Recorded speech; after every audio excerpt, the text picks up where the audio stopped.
Okay, get this. A country that's part of both NATO and the EU has just signed a deal to let police from China patrol its streets.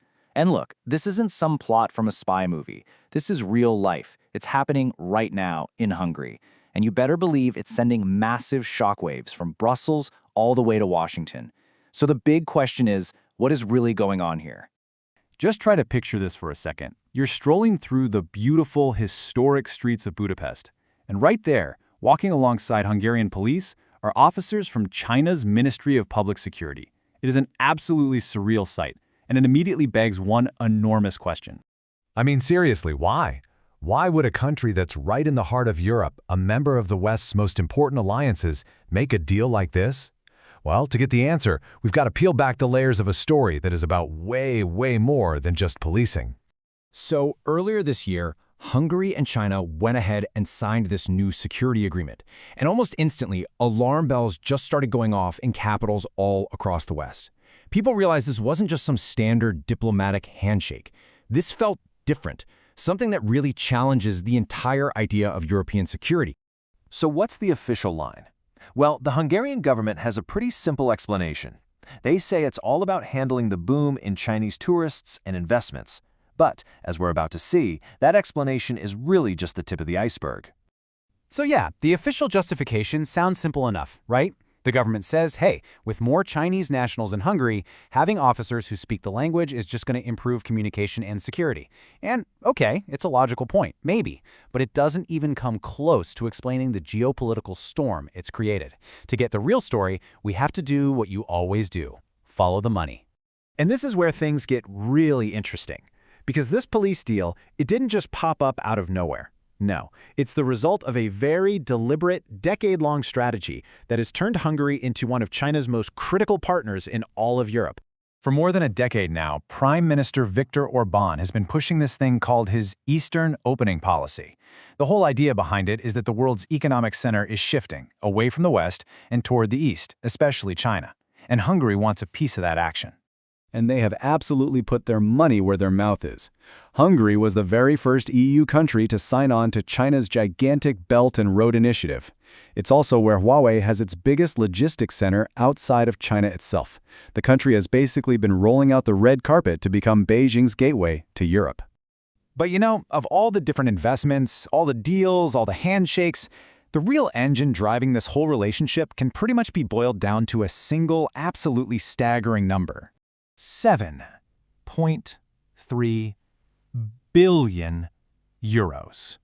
That is how much the Chinese battery giant CATL is pouring into a massive new factory in the city of Debrecen. And let me be clear, this isn't just another factory. It is the single largest industrial investment in the entire history of Hungary. When that kind of cash is on the table, you can start to see why a country might go to extra lengths to make its investors feel safe and sound. But the money? That's only where the story begins. Because this is also about a much deeper political game. For Prime Minister Orbán, this isn't just about jobs and money. It's about proving his whole political vision for Hungary is the right one. And it all boils down to two totally competing worldviews. On one side, you've got the classic Western liberal model, which Orbán loves to say is in decline. And on the other side, you've got his vision for an illiberal democracy, and he actually points to places like China and Russia as examples. So a security deal like this, it's not just a deal. It's a powerful statement that backs up his entire political philosophy. And the message this sends to the EU couldn't be clearer. Right now, Brussels has frozen billions of dollars in funding for Hungary because of rule of law concerns. So this deal is basically Orbán's way of saying, fine, you don't like me? I have other powerful friends. And you know what? They don't ask all those annoying questions about my domestic policies. But this is where we run into a massive contradiction, a paradox that sits right at the heart of this whole thing. See, Viktor Orbán has built his entire political career on being the ultimate defender of Hungarian sovereignty against any and all foreign interference. He even recently created a whole government agency called the Sovereignty Protection Office. Its entire job is to crack down on what it sees as foreign influence inside the country, which of course leads to a very obvious question. Why would the ultimate champion of national sovereignty be the one to let the police force of a foreign superpower patrol his country's streets? His critics are screaming that this is the ultimate hypocrisy, that he's compromising the very principle he claims to live by. But this contradiction creates an even bigger problem, because this isn't just about Hungary anymore. This move has huge security implications for the entire European Union and for the NATO alliance. Security officials all over the West are, frankly, freaking out. They worry these patrols could be used to watch and even intimidate Chinese citizens living in Europe, especially anyone who dares to criticize Beijing.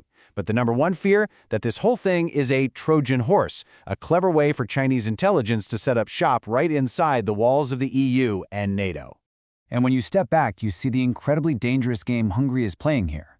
Orbán wants all the perks of being in the Western club, the market access, the security guarantees from NATO. But at the exact same time, he wants the no-strings-attached money and the political backpatting he gets from the East. For years, he's actually been pretty good at this balancing act. But as the geopolitical tensions between the West and China just keep getting worse, trying to play both sides is becoming almost impossible. That middle ground he's been standing on, it's disappearing, and it's disappearing fast. This police deal is, without a doubt, the boldest move yet in Hungary's High-Wire Act, and it really leaves all of us with one final critical question. How long can one country keep playing both sides before that tightrope finally snaps?